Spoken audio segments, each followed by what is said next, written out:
오늘 주신 하나님의 말씀 고린도전서 11장 17절에서 26절까지 말씀입니다. 내가 명하는 이 일에 너희를 칭찬하지 아니하나니 이는 너희의 모임이 유익이 못되고 도리어 해로움이라. 먼저 너희가 교회에 모일 때에 너희 중에 분쟁이 있다 함을 듣고 어느 정도 믿거니와 너희 중에 파당이 있어야 너희 중에 옳다 인정함을 받은 자들이 나타나게 되리라. 그런즉 너희가 함께 모여서 주의 만찬을 먹을 수 없으니 이는 먹을 때에 각각 자기의 만찬을 먼저 갖다 먹으므로 어떤 사람은 시장하고 어떤 사람은 취함이라. 너희가 먹고 마실 집이 없느냐? 너희가 하나님의 교회를 업신 여기고 빈궁한 자들을 부끄럽게 하느냐? 내가 너희에게 무슨 말을 하랴? 너희를 칭찬하랴? 이것으로 칭찬하지 않노라. 내가 너희에게 전한 것은 주께 받은 것이니 곧 주 예수께서 잡히시던 밤에 떡을 가지사 축사하시고 떼어 이르시되 이것은 너희를 위하는 내 몸이니 이것을 행하여 나를 기념하라 하시고 식후에 또한 그와 같이 잔을 가지시고 이르시되 이 잔은 내 피로 세운 새 언약이니 이것을 행하여 마실 때마다 나를 기념하라 하셨으니 너희가 이 떡을 먹으며 이 잔을 마실 때마다 주의 죽으심을 그가 오실 때까지 전하는 것이니라. 아멘. 오늘 주신 하나님의 말씀으로 화해와 사랑이 있는 모임이라는 제목으로 새벽 묵상 말씀 전하도록 하겠습니다. 우리는 계속해서 고린도 교회에 일어났던 문제에 대하여 바울이 성경적이고 그리스도 중심적으로 대답하는 고린도전서 말씀을 살펴보고 있습니다. 7장에서 결혼과 음행의 문제에 대하여, 8장에서는 우상의 제물에 대한 문제에 대하여, 11장에서는 예배에 대한 문제인데 여자가 수건으로 머리를 가리는 문제에 대하여 바울이 답하는 내용들을 살펴보았습니다. 바울은 이어서 11장 후반부에서 예배에 관련된 문제, 성만찬에 대한 질문, 이것을 답하고 이것을 고린도 교인들에게 신학적으로 이야기하는 모습을 우리가 볼 수 있습니다. 1년에 한두 번 성만찬을 하는 현대 교회와는 달리 초대교회 성도들은 주의 날 매주 예배 모임을 가진 후에 예수님께서 제정하신 성만찬을 가졌다고 합니다. 당시 지금과 같은 예배당 건물이 없었던 상황에서 초대교회는 가정집에서 예배드리는 경우가 많았다고 하는데요. 예배를 드리려면 어느 정도 큰 집이 있어야 하는데 그래서 교인들 중에 어느 정도 집 크기가 되는 부유한 가정에서 예배 장소를 제공했다고 합니다.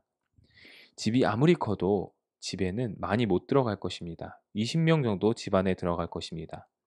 나머지는 문을 열어놓고 집에 앉들 마당에서 멀리서 예배를 드려야 하는데 그 장소도 50명이 채 앉지 못했다고 합니다.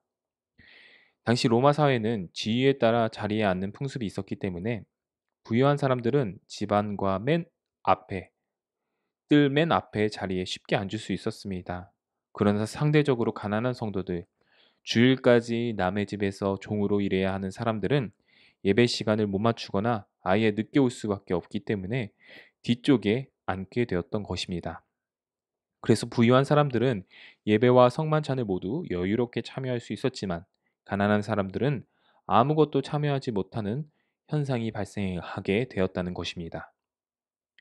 개인의 사정상 이러한 일들이 벌어지는 것은 어쩔 수 없는 현상이었지만 바울이 고린도 교회에 지적하고 있는 문제는 부유한 사람들이 가난한 사람들을 전혀 배려하고 있지 못하는 그러한 문제를 지적하고 있다는 것입니다. 21절에 이는 먹을 때에 각각 자기의 만찬을 먼저 갖다 먹으므로 어떤 사람은 시장하고 어떤 사람은 취함이라. 시간적인 여유가 있던 부유한 사람들은요, 먼저 성만찬에 참여할 수 있었습니다. 그러나 그들은 만찬에 참여하지 못했을 가난한 성도들을 생각하지 않고 떡과 포도주를 모두 먹어 치웠습니다. 이러한 모습을 보면서 가난한 성도들은 성만찬에 참여하지 못했을 뿐만 아니라 이러한 장면을, 이러한 사람들의 이기적인 모습을 보며 상대적인 박탈감을 느꼈을 것입니다. 바울은 고린도 교회 일부 교인들의 이러한 행실을 보며 22절에서 그것은 하나님의 교회를 업신 여기고 빈궁한 자들을 부끄럽게 하는 것이라고 말합니다. 그런데 바울의 이야기를 들어보면 이것은 단순히 빈부격차의 문제뿐만은 아니었습니다. 18절에 바울은 그들의 모임 중에 분쟁이 있었다고 말하며 19절에서 이러한 분쟁 가운데 고린도 교회 안에 파당이 갈려서 서로 옳다 인정함을 받으려는 보이지 않는 갈등이 있었다는 것을 언급하고 있습니다. 아마도 이러한 갈등 가운데 고린도 교회에는 자기의 당에 속하는 사람들만 챙기며 자신과 다른 입장에 있는 사람들을 챙기지 않는 무관심한 현상도 일어났던 것으로 보입니다. 한마디로 자기와 친한 사람만 챙기는 집단 이기주의의 모습까지도 교회 안에서 보여졌다는 것이죠. 바울은 이러한 고린도 교회의 모습을 보며 17절에서 너희의 모임이 유익이 되지 못하고 도리어 해로움이라고 강력하게 비난합니다. 그러면서 바울은 참된 성만찬의 의미를 24절부터 26절까지 고린도 교인들에게 알려주고 있습니다. 바울은 다른 사도들로부터 전해들은 많은 최후의 만찬 내용들이 있었지만 그 중에서 이것은 너희를 위하는 내 몸이니 라는 부분을 강조해서 말하고 있습니다.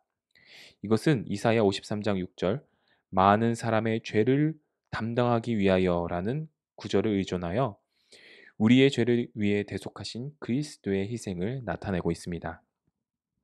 또한 이 잔은 내 피로 세운 새 언약이니 라는 표현은 출애굽 백성들이 시내산에서 하나님께 언약을 받았던 언약 백성의 모습을 상기시켜 줍니다.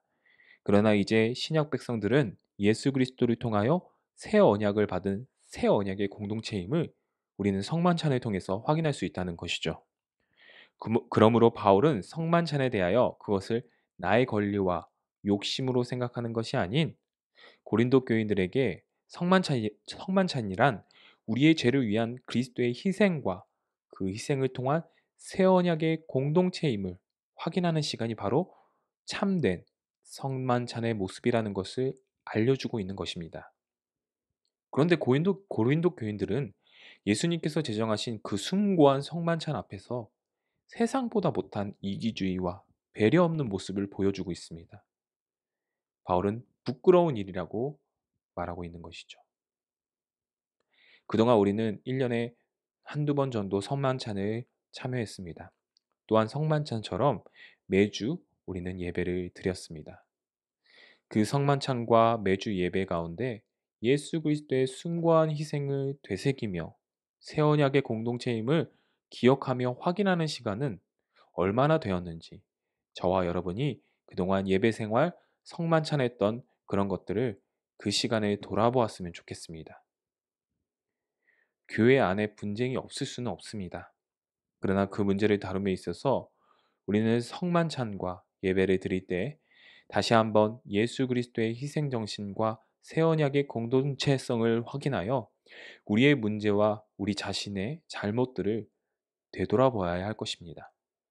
그렇게 한다면 예배를 통해서 내가 보지 못했던 나의 잘못, 우리 공동체가 미처 발견하지 못한 잘못들, 그리고 미처 발견하지 못한 실족한 형제들을 성령님께서 깨닫게 해주실 것입니다. 우리는 성찬과 예배를 우리의 신앙을 유지시켜주는 도구로서만 생각해서는 안 될 것입니다.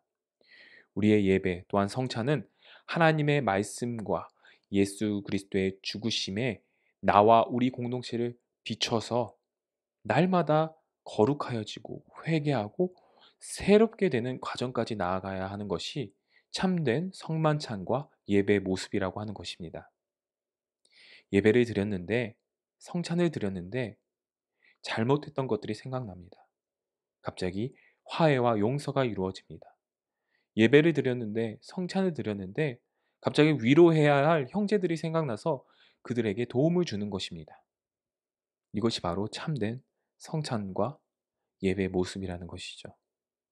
26절에 바울이 말하듯이 우리는 이러한 예배와 성찬을 그리스도께서 다시 오실 그날까지 그리스도의 죽으심을 기억하고 온전히 하나님께 전하며 드려야 한다는 것입니다. 바라기는 우리 교회가 성찬과 예배를 통해 분쟁과 갈등이 사라지고 성찬과 예배를 통해 화해와 사랑이 넘쳐나는 교회가 되기를 주님의 이름으로 소망합니다.